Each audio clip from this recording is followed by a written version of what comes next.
La modélisation moléculaire dans le domaine de l'oncologie s'intéresse au fonctionnement des protéines pour déterminer si les mutations observées dans la tumeur d'un patient peuvent avoir un impact sur le fonctionnement de la protéine. Dans nos équipes, on utilise les outils bioinformatiques et de modélisation moléculaire pour essayer de comprendre si les mutations que l'on trouve chez le patient sont potentiellement pathogéniques.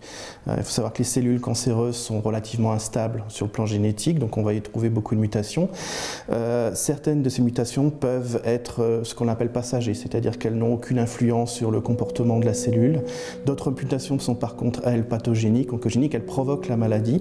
Et si vous êtes capable de repérer ce caractère, alors vous pouvez déterminer le meilleur traitement possible pour combattre le cancer. Il existe une autre catégorie de mutations qu'on essaie aussi de déterminer. Ce sont celles qui ne vont pas forcément provoquer la maladie, mais qui pourraient avoir une influence sur l'efficacité du traitement.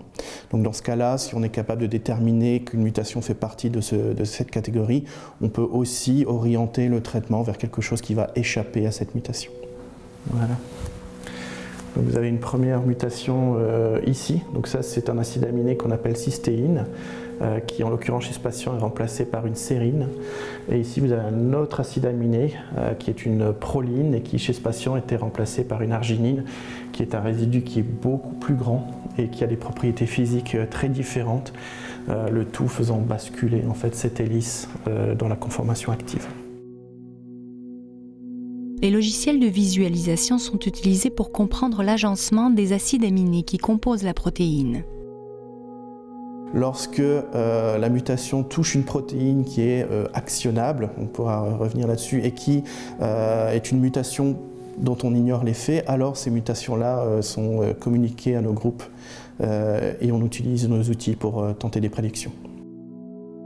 En fait, nous utilisons beaucoup de données de différents types, donc tout ce qui a été accumulé par les chercheurs de par le monde concernant l'effet de mutations particulières. Donc il existe des milliers de mutations qui peuvent toucher notre génome et provoquer le caractère cancéreux ou non. Donc tout ça est répertorié dans des bases de données auxquelles on a accès.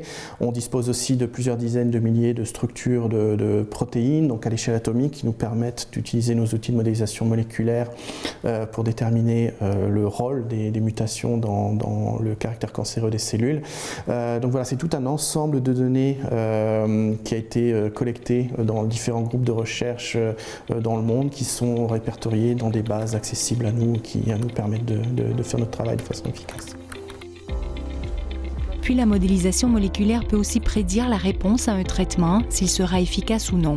Cette approche presque mécanique ou en lien avec l'ingénierie de la protéine, de l'étude du fonctionnement des tumeurs au niveau atomique, est représentative de ce qui se fait de plus pointu en termes de médecine personnalisée, avec un impact direct sur le patient et sur le cancer.